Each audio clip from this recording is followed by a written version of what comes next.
హైదరాబాద్ నుంచి డాక్టర్ సాయికుట్టి గారి లైన్ లో ఉన్నారు. నమస్తే సాయికుట్టి. నమస్తే. నమస్తే అండి. నమస్తే. నమస్తే. ఇప్పుడు ప్రస్తుత ఆహారపు అలవాట్లు ఏ విధంగా ఉన్నాయి, సో వాటిలో వచ్చే మార్పుల వల్ల మనకి ఇప్పుడు ఒకప్పుడు ఏంటంటే డయాబెటీస్ కానీ, అంటే చక్కెర వ్యాధి కానీ, లేకపోతే కనుక బీపీ కానీ, ఊబకాయం కానీ, థైరాయిడ్ సమస్యలు, ఇవన్నీ గుండె సమస్యలు ఒక ఏజ్ లో వచ్చేవి, చాలా తక్కువ మందికి వచ్చేవి. కానీ గత కొన్ని సంవత్సరాల నుంచి, ఎస్పెషల్లీ ఒక 1-2 డెకేడ్స్ నుంచి, 1 డెకేడ్ నుంచి చాలా విపరీతంగా పెరిగిపోతున్నాయి. అంటే దీనికి కారణాలు ఏంటి? యాజ్ ఎ డాక్టర్ గా మీరు ఏం చెప్తారు?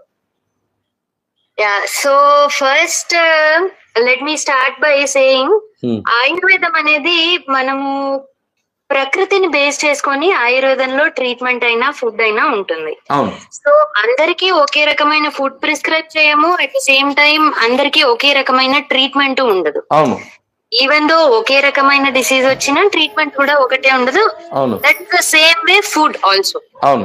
సో ఇప్పుడు మీరు చెప్తున్న డిసీజెస్ ఏవైతే ఉన్నాయో, డయాబెటీస్ కానీ, హార్ట్ డిసీజెస్ కానీ, gout, kidney issues, all these things, వీటిని ఆయుర్వేదంలో సంతర్పణ జన్య వ్యాధీస్ అంటారు.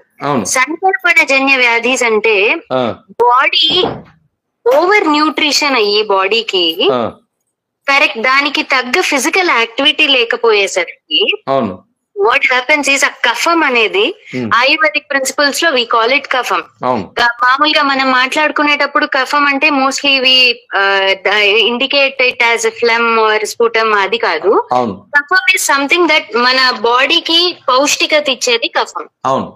సో ఆ కఫం పెరిగిపోయి బాడీలో దానికి వెంట్ అవుట్ చేసే ఛానల్ ఉండక, మన మెటబాలిజం కరెక్ట్ గా ఉండక, మన ఫిజికల్ యాక్టివిటీ కరెక్ట్ గా ఉండక బాడీలో అక్యుములేట్ అయ్యి అది టాక్సిన్స్ ప్రొడ్యూస్ చేసి దాని వల్ల మనకి ఈ సంతర్పణ జన్య వ్యాధీస్ లైక్ డయాబెటీస్ కానీ, హైపర్ టెన్షన్ కానీ, కిడ్నీ ఇష్యూస్ కానీ, all these things they arise because of this.